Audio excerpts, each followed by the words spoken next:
Hello, Mr. Brown. When you're watching this, this is my religion project for Daniel. I filmed the first one, but it was too long to send in, so I'm gonna redo it now, and I'm gonna try and kind of not rush through it, but go through it a bit quicker than I did last time. Because last time I went into detail and I couldn't export it to you, so I made a book called The Statue and the Beast: Daniel's Prophecy.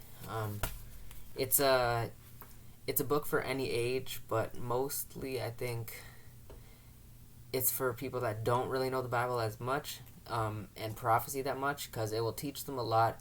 But I wouldn't say it's for scholars or anything, because I don't think that this would be the type of read they would want.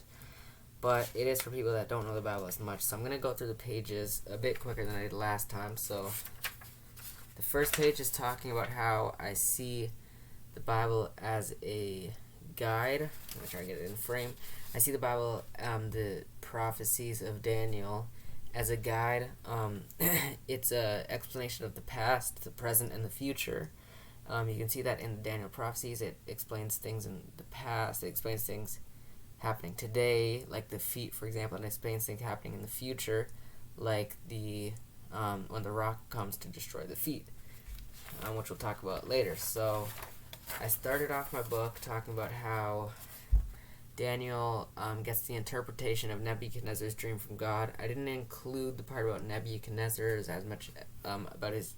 I didn't really talk about how it was his dream, because I was more trying to get to details about the actual dream and not about who had it. I didn't really talk about the whole story of Daniel like praying to God. I just talked about the dream itself. So that's the first section, and then the second page is talking about the four beasts and how it's about the four beasts and how it links to the dream, and how it's talking about the same Babylon, Media Persia, Greece, and then pagan Rome, and then divided Europe. So I talked about how there's a connection, and then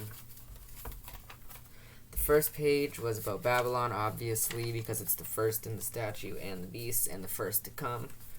When you read the story, you'll see that I list all the dates and everything. I got that from my notes in class. And I drew a little picture of the lion with the wings, and I talked about how the wings represent the speed. I talked about how the lion becomes kind of more like a human, which is explaining how Nebuchadnezzar changed towards the end of his life. Then I talked about Mede and Persia and the silver part of the statue. I talked about how King Cyrus led the Medes and the Persians to destroy Babylon. I talked about the three ribs in the bear's mouth, and how it describes the three kingdoms that the Medes and Persians had to take down to rise to power. I talked about how it slanted up, signifying that Persia was a bit stronger than the Medes.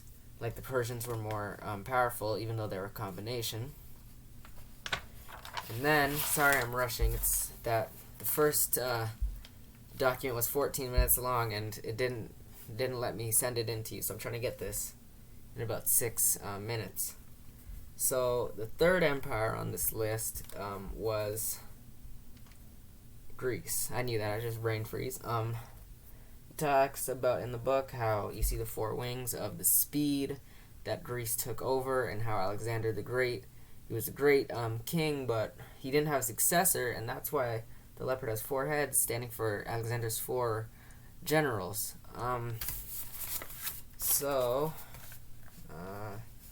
The next part, and obviously the book goes into more detail about this, I'm just trying to explain my thought process behind it.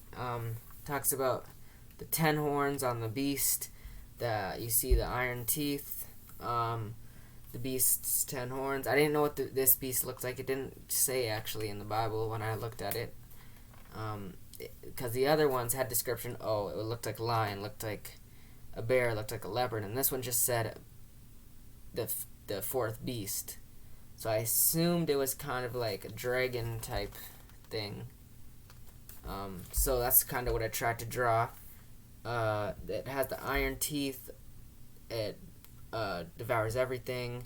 tramples the rest. And then you see the 10 horns representing the 10 divided kingdoms of Europe that come after the beast. But I didn't have enough room on this page to talk about the little horn, or not the little horn. I don't know why I said little horn, just the horn, and how it symbolizes the Roman Catholic Church, and how it comes through the beast's forehead and uproots 3 of the other horns during Daniel's vision. It says in my story, Daniel 7 talks more about like what happens, but basically we learned in class that it represented the little, I don't know why I keep saying little horn, I just read a book about something, but the horn, and it talks about how the Roman Catholic Church would help the Romans persecute many Christians, do many evil things to Christians, and how it talked about all of it would happen in the Bible, the persecution. It already predicted it all in Daniel. And then I talked about the feet of the statue. I'm trying to get into the camera. You can see there's there was a little bit of orange and a little bit of gray, which represented the copper mixed with the iron. If I said, the iron, I may have said the chest plate was iron before. I meant to say silver. I get them confused because they're both a grayish color sometimes when I'm looking at the drawings, but I do know that Babylon's gold, silver's Media Persia, bronze is Greece, iron is pagan Rome, and iron and clay mixture is the divided kingdoms. So this section, I basically just talked about how the iron and clay mixture kind of represented how it wasn't just one nation ruling anymore. It was multiple nations ruling. And then how there's still a mixture of iron in there that represents basically how the Roman Catholic Church or pagan Rome, like they all still kind of had a control on everything. Sorry, I keep looking at my screen and not the camera.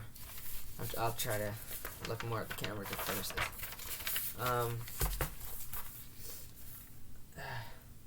So the last page of my book talks about the rock sent from God to destroy the statue. You can see there, and how when the rock does come at the end, it's not going to matter who ruled in the past. It says in the Bible it all gets destroyed. There's no trace left behind, and either you're on God's side or you're not at that point. But it basically talks about how kingdoms on earth, they don't last, but God's kingdom lasts forever. So I have my bibliography page here in alphabetical order.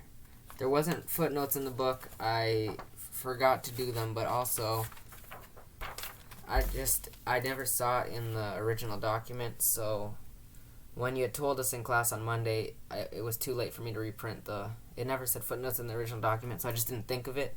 It's my fault, but I just didn't have time to reprint the paper, so there wasn't really that much work in my paper, though, that I cited directly from anywhere, so keep that in mind, too, I guess I'll say. But overall, my book, I think it's for more of somebody trying to learn about prophecy, not really a scholar.